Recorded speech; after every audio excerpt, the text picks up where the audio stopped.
T20 ವಿಶ್ವಕಪ್ ಶುರುವಾಗಿ 19 ವರ್ಷಗಳು ಕಳೆದಿದೆ. ಈ 19 ವರ್ಷದಲ್ಲಿ 10 ಬಾರಿ ಟಿ20 ವಿಶ್ವಕಪ್ ಟೂರ್ನಿ ನಡೆದಿದೆ.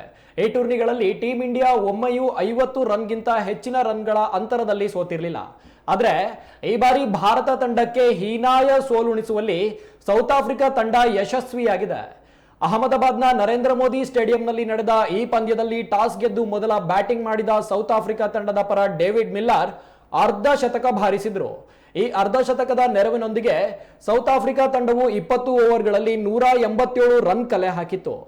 ಇನ್ನು ಈ ಗುರಿಯನ್ನ ಬೆನ್ನತ್ತಿದ ಟೀಮ್ ಇಂಡಿಯಾ ಪವರ್ ಪ್ಲೇನಲ್ಲೇ ಕಲೆ ಹಾಕಿದ್ದು ಕೇವಲ 31 ರನ್ಗಳು ಮಾತ್ರ.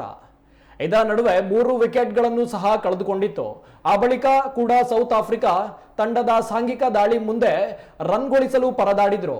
ಪರಿಣಾಮ 18.5 ಓವರ್ಗಳಲ್ಲಿ 111 ರನ್ಗಳಿಗೆ ಟೀಮ್ ಇಂಡಿಯಾ ಆಲ್ ಔಟ್ ಆಗಿದೆ. ಈ ಮೂಲಕ ಭಾರತ ತಂಡವು 76 ರನ್ಗಳಿಂದ ಸೋಲೊಪ್ಪಿಕೊಂಡಿದೆ. ಇದು ಟಿ20 ವಿಶ್ವಕಪ್ ಇತಿಹಾಸದಲ್ಲೇ ಟೀಮ್ ಇಂಡಿಯಾದ ಅತ್ಯಂತ ಹೀನಾಯ ಸೋಲು ಎಂಬುದು ವಿಶೇಷವಾಗಿದೆ.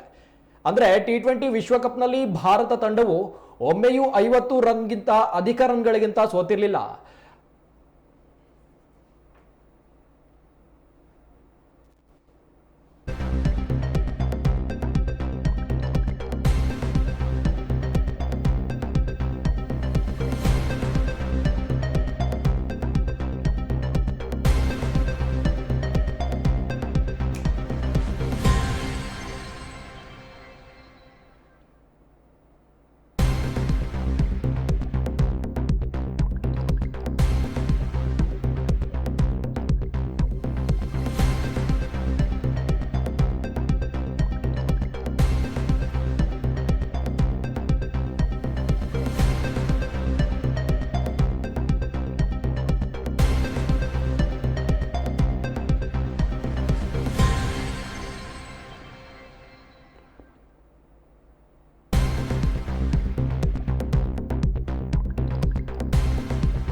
ಇದು 2010ರ ಟಿ20 ವಿಶ್ವಕಪ್ನಲ್ಲಿ ಆಸ್ಟ್ರೇಲಿಯಾದ ವಿರುದ್ಧ 49 ರನ್ಗಳಿಂದ ಸೋತಿದ್ದು ಈವರೆಗಿನ ಹೀನಾಯ ದಾಖಲೆಯಾಗಿತ್ತು.